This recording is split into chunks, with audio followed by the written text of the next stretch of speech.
My name is Ashley Parker. I'm 22 years old and I made $3 million selling my body online, had 2 million followers, and lived in a mansion in LA. My parents thought I was in college studying business. They had no idea their daughter was one of the top OnlyFans creators in America.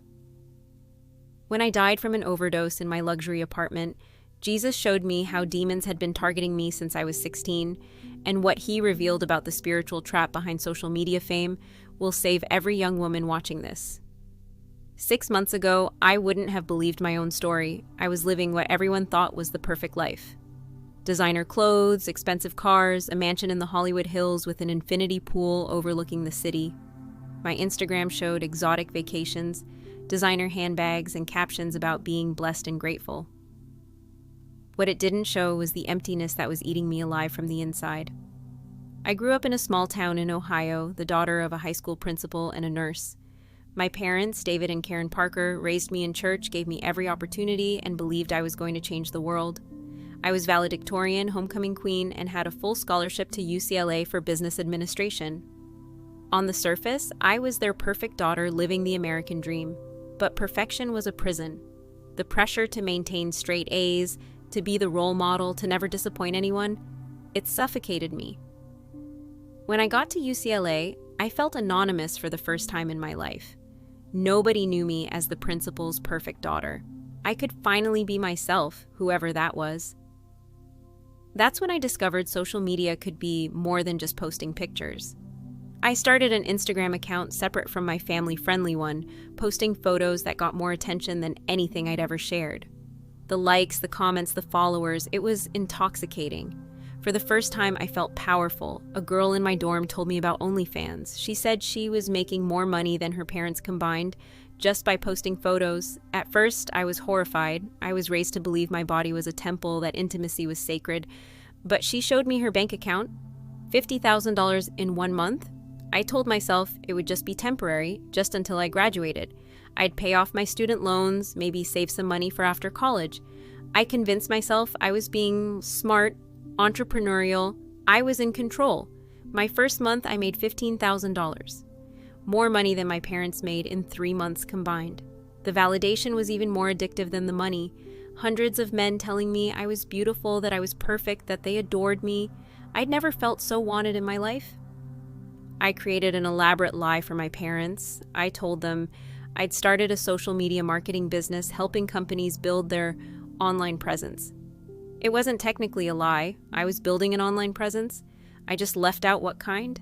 The money kept growing, $30,000 a month, then $50,000, then $100,000.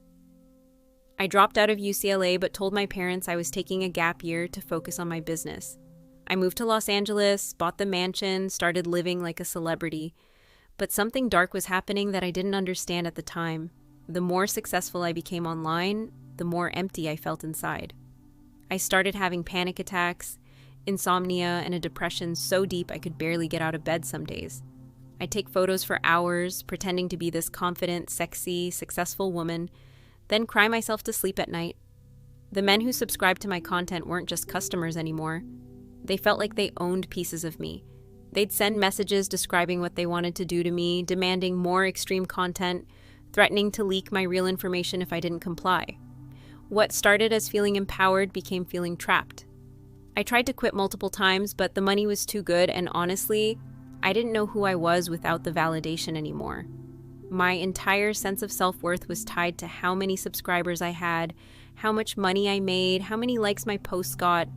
I started using pills to cope. Adderall to stay focused during the day, Xanax to calm my anxiety, sleeping pills to quiet my mind at night.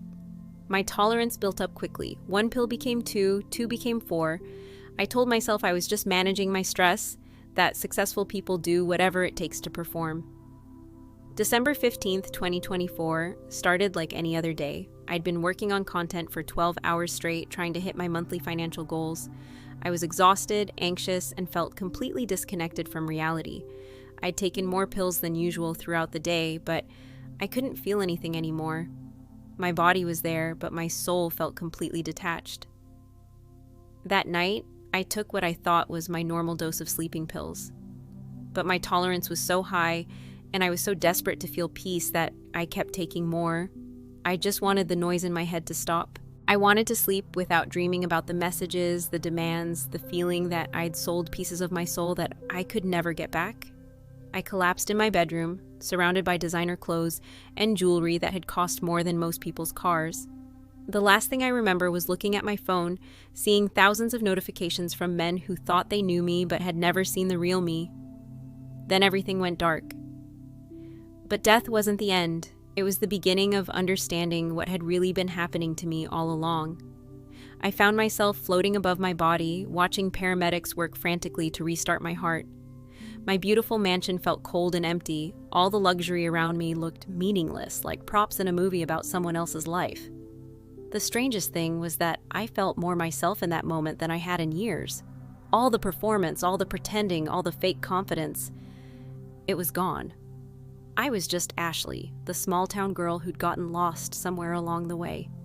Then I was being pulled upward, through what felt like layers of reality, until I found myself in a place filled with the most beautiful light I'd ever seen. It wasn't harsh or blinding. It was warm, peaceful, and felt like love itself. Jesus was waiting for me. I knew it was him immediately, even though he didn't look like the paintings from my childhood church. He was radiant, but in a way that made me feel safe, not intimidated. His eyes held infinite compassion, and when he looked at me, I felt truly seen for the first time in years. He called my name, and in his voice, I heard all the love and forgiveness I'd been searching for in likes and comments and subscriber counts. I fell to my knees, overwhelmed by shame for what I'd become. I told him I was sorry, that I knew I'd wasted the life he'd given me, that I'd used my body in ways that dishonored him and myself. But he just smiled with such tenderness that I started crying tears of relief instead of shame. He told me he'd been trying to reach me for years, that he'd never stopped loving me, that he'd been grieving over what I was doing to myself. But he said I needed to understand something important before I could truly heal. Suddenly we were in a place that looked like a massive corporate boardroom, but it felt evil, oppressive. Around a huge table sat creatures that looked human at first glance, but their eyes were empty, predatory. They were discussing strategies, and I realized with horror that they were talking about me. One of them was showing charts and graphs, explaining how they'd targeted me specifically since I was 16. They knew my insecurities, my need for validation, my family pressure. They'd orchestrated my introduction to social media, influenced the friend who told me about OnlyFans, and carefully manipulated every step of my descent. They called it the recruitment process. They explained how they identified young women with certain vulnerabilities, perfectionism, family pressure, need for approval, financial stress, and gradually led them down a path that would destroy their souls while making them feel empowered. The demons laughed as they showed how they'd isolated me from my family, my faith, and my real friends. They'd replaced genuine love with artificial validation, real intimacy with performed sexuality, and authentic purpose with empty materialism. But the most horrifying part was when they revealed their ultimate goal. They weren't just destroying individual women. They were systematically destroying the concept of sacred femininity, of women understanding their true worth and purpose. They were creating a generation of women who measured their value by their sexuality and social media metrics, instead of their character and spiritual identity.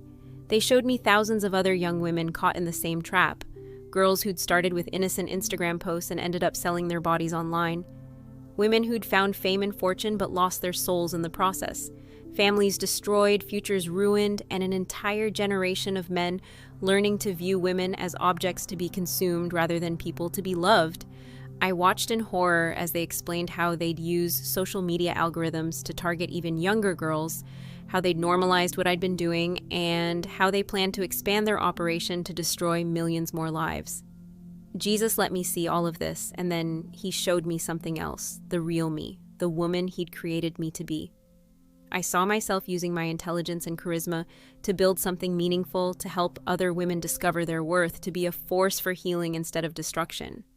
He showed me the path my life could have taken if I'd understood my true value. I could have finished college, built a legitimate business, found real love with someone who valued my mind and spirit, not just my body. I could have had a family, made a difference, lived with purpose instead of just existing for profit. I asked him why he was showing me this if I was dead, if it was too late to change anything. He told me my time on Earth wasn't finished, that he was giving me a second chance, not just to save myself, but to help save others. He explained that the enemy's greatest weapon against young women was shame, making them feel too dirty, too far gone, too exposed to ever come back to him. But he wanted them to know that no matter what they'd done, no matter how far they'd fallen, his love was bigger than their mistakes. He gave me a mission to tell my story, to expose the spiritual warfare behind social media fame, and to help other women find their way back to their true identity and worth. The light around us grew brighter, and I felt myself being pulled back down through the layers of reality. I fought against it, wanting to stay in that place of perfect love and peace, but he promised he'd be with me every step of the way. I gasped back to life in a hospital room. The doctors said I'd been clinically dead for 19 minutes. They couldn't explain why I had no brain damage, why all my tests came back normal.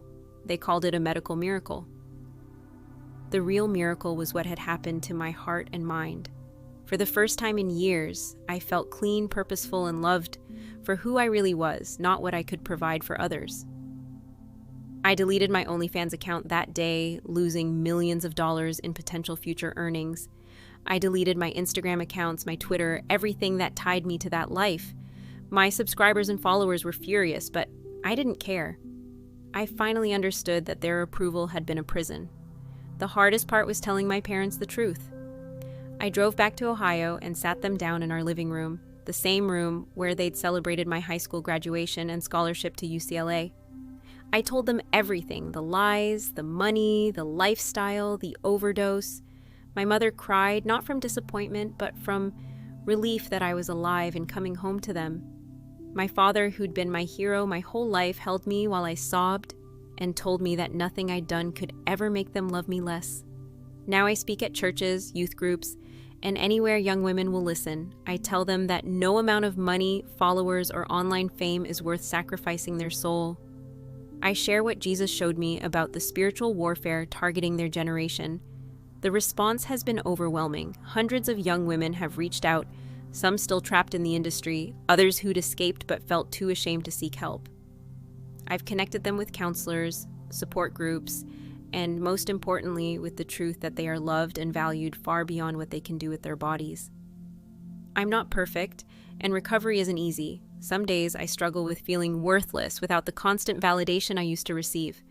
But now I have something real to build my worth on: the unconditional love of Jesus and the knowledge that I was created for a purpose bigger than profit. If you're watching this and you're caught in the same trap I was, please hear me. You are not too far gone. No matter what you've done, no matter how exposed you feel, no matter how much shame you're carrying, Jesus loves you exactly as you are and wants to help you find your way back to who you really are. You were not created to be consumed by others. You were created to be loved, valued, and cherished. Your worth isn't measured by your follower count, your bank account, or how many people desire your body. Your worth is inherent, given by God, and nothing you've done can change that. The demons want you to believe you're trapped, that you've gone too far to turn back. They want you to think that this is all you're good for now, but that's a lie. There is always hope, always a way back, always a chance to start over. My name is Ashley Parker, and Jesus saved me from a trap that nearly destroyed my soul. He can save you too. You just have to be willing to let Him show you who you really are underneath all the performance and pretense. Your life is worth more than any amount of money or fame, and it's never too late to start living it.